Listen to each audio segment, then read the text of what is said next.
حضرت جنید بغدادی رحمۃ اللہ علیہ کے زمانے میں ایک بہت مشہور ڈاکو تھا۔ وہ ڈاکہ زنی سے باز نہیں آتا تھا، یہاں تک کہ کئی مرتبہ پکڑا گیا۔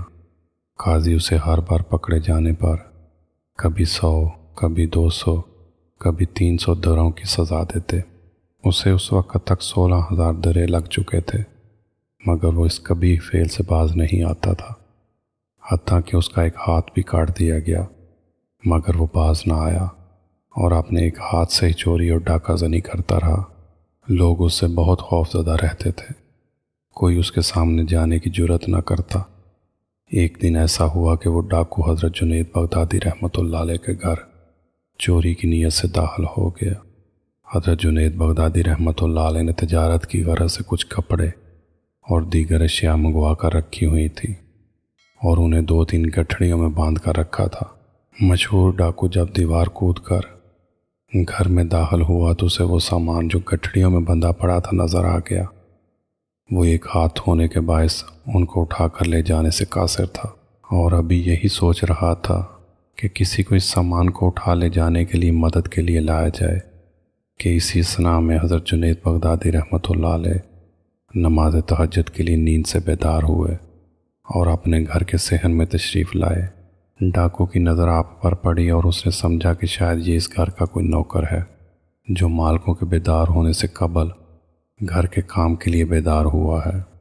اس نے حضرت جنید بغدادی رحمۃ اللہ علیہ کو نہایت سخت آواز میں اپنے پاس بلایا، ادھر آؤ اور یہ گٹھڑی اٹھا کر میرے سر پر رکھو۔ حضرت جنید بغدادی رحمۃ اللہ علیہ اس کی جانب بڑھے اور گٹھڑی اٹھا کر اس کے سر پر رکھ دی۔ اس نے جب دیکھا کہ گھر کا ایک نوکر اس کے روب میں آ چکا ہے اور اس کے احکامات کی جوں کہ تو تعمیل کر رہا ہے، تو اس نے بجائے اپنے سر پر گٹھڑی اٹھوانے کے حضرت جنید بغدادی رحمۃ اللہ علیہ کے سر پر گٹھڑی اٹھوانے کا ارادہ کیا اور انہیں اسی سخت لہجے میں حکم دیا کہ میرے سر پر یہ گٹھڑی نہ رکھو بلکہ اپنے سر پر رکھو۔ حضرت جنید بغدادی رحمۃ اللہ علیہ آمادہ ہو گئے۔ اس نے اپنے ایک ہاتھ سے گٹھڑی آپ رحمۃ اللہ علیہ کے سر پر رکھنے میں مدد کی۔ جب آپ رحمۃ اللہ علیہ نے گٹھڑی سر پر اٹھا لی تو اس نے حکم دیا کہ جلدی کرو اور میرے ساتھ چلو، فجر ہونے والی ہے اور سورج کی روشنی ہو جائے گی۔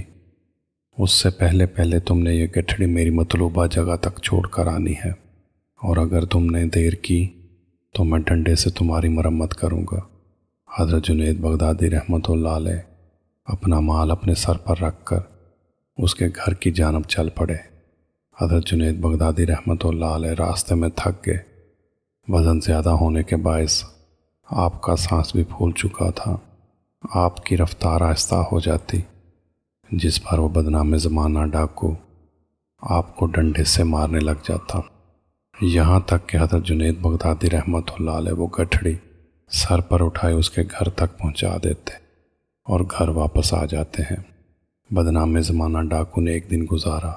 وہ رات کو نہایت اطمینان سے سویا اور اگلی صبح اٹھا۔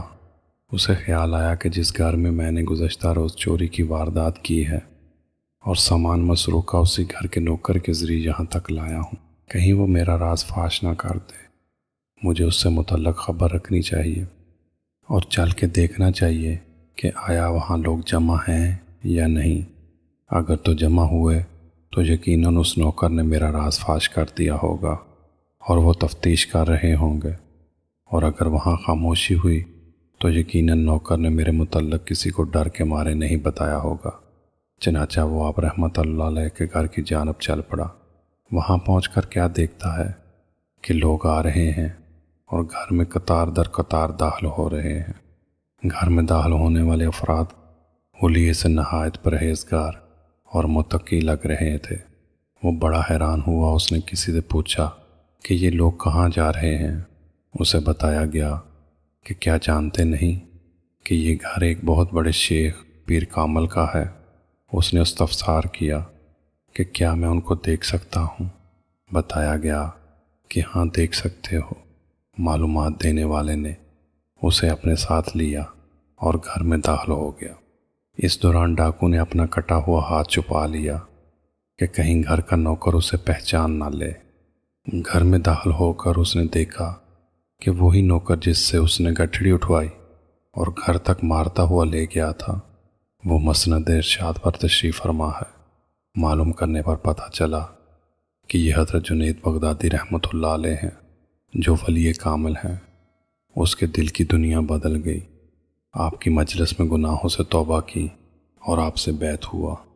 روایات میں آتا ہے کہ بغداد کا یہ بدنام زمانہ ڈاکو پھر ایسا ہوا کہ حضرت جنید بغدادی رحمۃ اللہ علیہ نے اسے اپنی خلافت عطا فرمائی۔